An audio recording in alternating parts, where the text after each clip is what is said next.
Hi friends, ఈ వీడియోలో మనం 6th class science sem 1 lesson 2 పదార్థాలను సమూహాలుగా వర్గీకరించడం అనే లెసన్ బిట్లు చూద్దాం.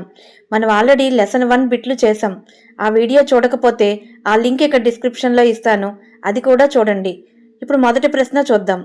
ఒక వస్తువు తయారీకి మనం ఎంపిక చేసుకునే పదార్థం దేని మీద ఆధారపడి ఉంటుంది? ఆన్సర్ దాని ధర్మాల మీద ఆధారపడి ఉంటుంది. తర్వాత ప్రశ్న, జ్యుతిని కలిగి ఉన్న పదార్థాలను సాధారణంగా ఏమంటారు? ఆన్సర్ లోహాలు. ద్యుతి అంటే ఇంగ్లీష్లో లస్టర్ అంటారు. మీకు ఇంగ్లీష్లో కూడా పదాలు చెప్తూ ఉంటానండి, ఎందుకంటే టీజీటీ సైన్స్, పీజీటీ ప్రిపేర్ అయ్యే వాళ్ళకి యూస్ఫుల్గా ఉంటాయి కదా.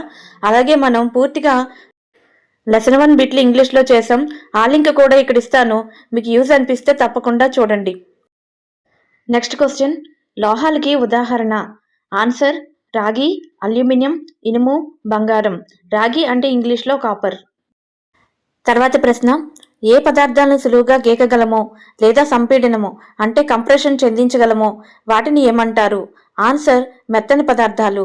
మెత్తని పదార్థాలకు ఉదాహరణలు దూది, స్పాంజ్. నెక్స్ట్ క్వశ్చన్ చూద్దాం. సంపీడనం చెందించలేని, గీకలేని పదార్థాలను ఏమంటారు? ఆన్సర్ దృఢమైన పదార్థాలు. దృఢమైన పదార్థాలకు ఉదాహరణ ఇనుము. నెక్స్ట్ క్వశ్చన్, పదార్థాలు వేటిలో భిన్న ధర్మాలను కలిగి ఉంటాయి? ఆన్సర్ రూపం, ద్యుతి, గట్టిదనం, గరుకుదనం లేదా నునుపుదనం. నెక్స్ట్ క్వశ్చన్, నీటిలో పూర్తిగా అదృశ్యమయ్యే లేక కరిగే పదార్థాలను ఏమంటారు? ఆన్సర్ నీటిలో కరిగే పదార్థాలు. నీటిలో కరిగే పదార్థాలను ఇంగ్లీష్లో సాల్యుబుల్స్ అంటారు. ఉప్పు, పంచదార వంటివి నీటిలో సులభంగా కరిగిపోతాయి. నెక్స్ట్ క్వశ్చన్, నీటిలో కరగని, అదృశ్యం కాని పదార్థాలను ఏమంటారు? ఆన్సర్ నీటిలో కరగని పదార్థాలు అంటారు. నీటిలో కరగని పదార్థాలని ఇంగ్లీష్లో ఇన్సాల్యుబుల్ అంటారు. నెక్స్ట్ క్వశ్చన్, మనం ఏ వస్తువులు గుండా చూడగలమో ఆ వస్తువులను ఏమంటారు? ఆన్సర్ పారదర్శక పదార్థాలు. ఈ పారదర్శక పదార్థాలని ఇంగ్లీష్లో ట్రాన్స్పరెంట్ మెటీరియల్స్ అంటారు.